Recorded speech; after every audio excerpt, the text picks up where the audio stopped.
I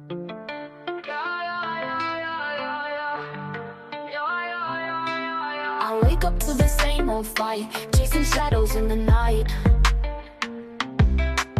Promises made, but I let them fade.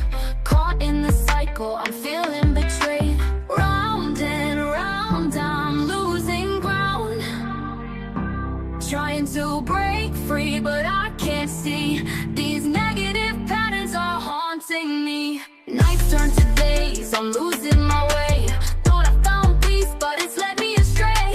Chasing the high, but it only brings pain. The more I run, the less I gain. Hey everybody, hey, and welcome to another session of Tarka Said Again. Welcome to the office. Last week we discussed absent parents or missing parents. But today I want to recognize parents who show up every day. Let's give credit where credit is due.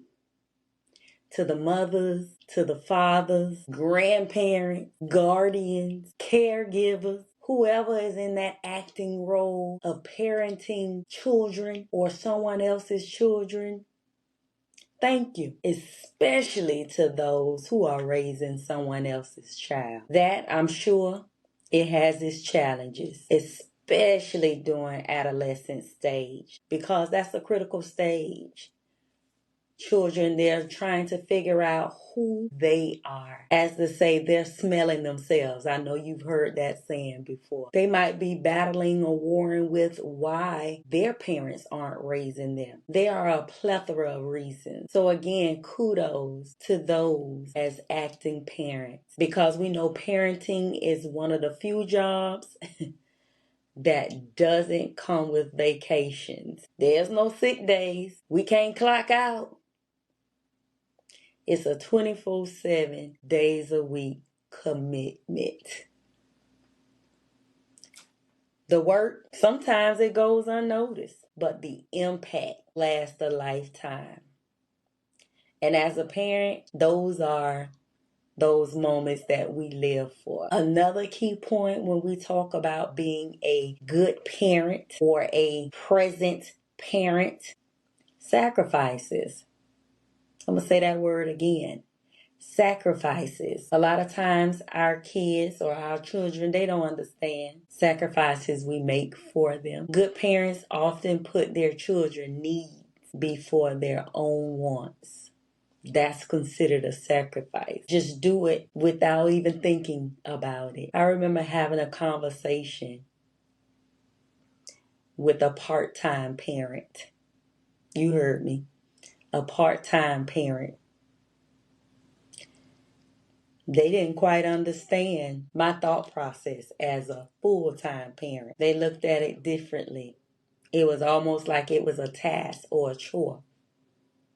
For me, that's what being a parent was or is.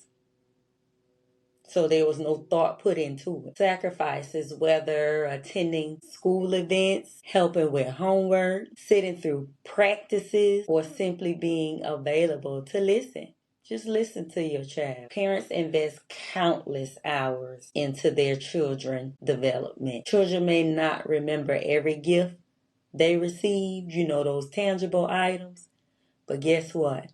They're going to remember who consistently show up for them. That's what they're going to remember. Also, as parents, we may sacrifice personal comfort. Many parents work long hours, take up 2 and 3 jobs to be able to provide for their children. They might be tired, but they're present. Losing sleep, postponing personal goals, like going back to school if you didn't get your education or your degree beforehand. I've heard stories of parents making sure that their child or their children eat before them, even if it wasn't enough. I've heard testimonies of that. Making those difficult choices to ensure that your child have the opportunities.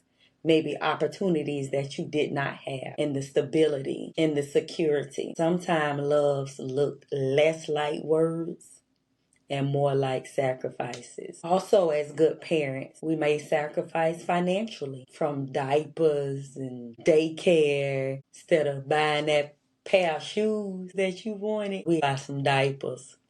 Well, we got to pay this daycare bill, to sports, to college, and of course, those unexpected expenses. Parenting requires significant financial commitment. Good parents often go without so their child can have what they need. What about sacrificing social freedom?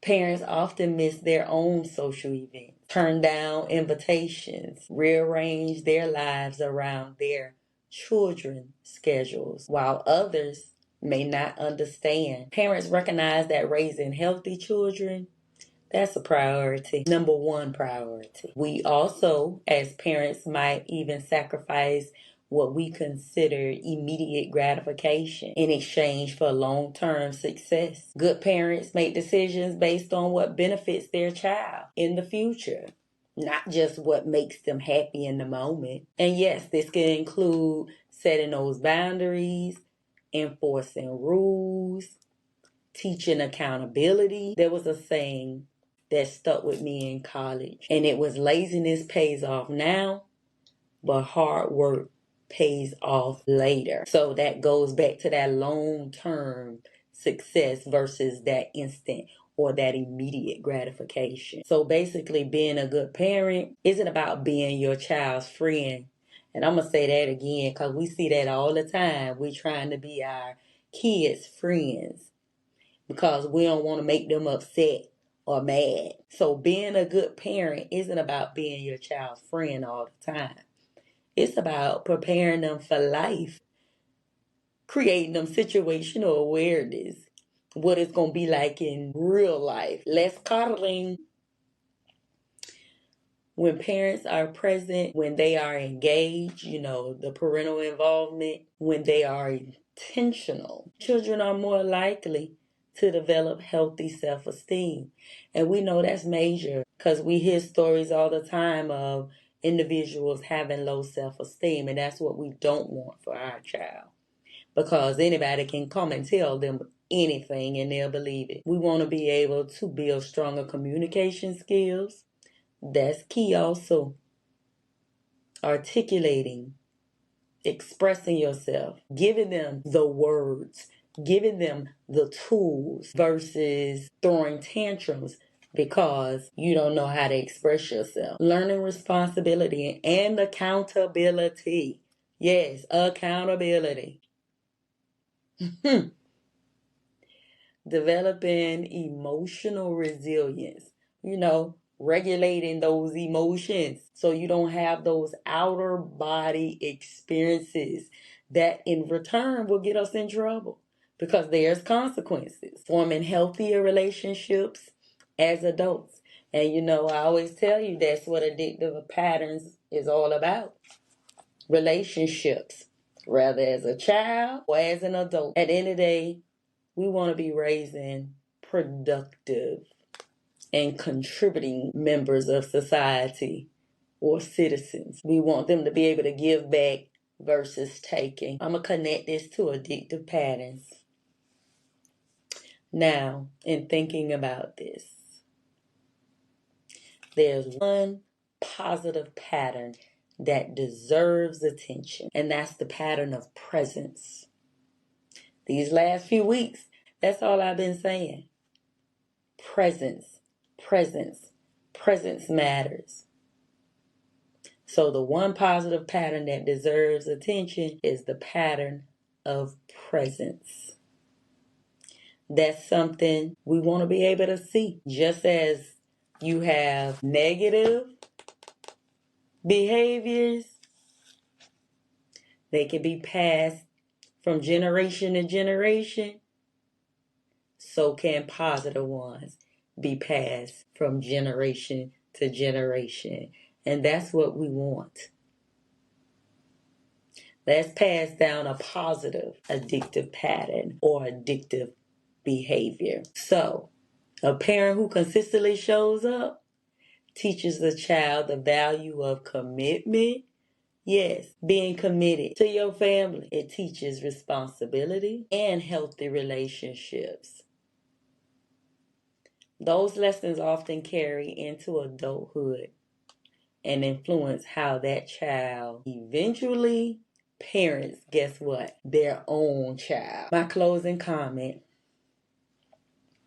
the sacrifices of parenting may not always be recognized today, but the seeds we plant through giving love, staying consistent, discipline our children. Yeah, you heard me. Discipline and chastising them, correcting them, and presence often bloom for generations. Great parents don't just raise children, they help shape future adults, future families, and guess what? Future communities. And that's what we want. In other words, positive patterns can be just as powerful and contagious as negative patterns. Hopefully you got something out of today's session. We appreciate you joining us today in the office of Tarka Say It Again. Do not forget to like, share, and subscribe on YouTube, iHeartRadio, and Spotify. Have a good one.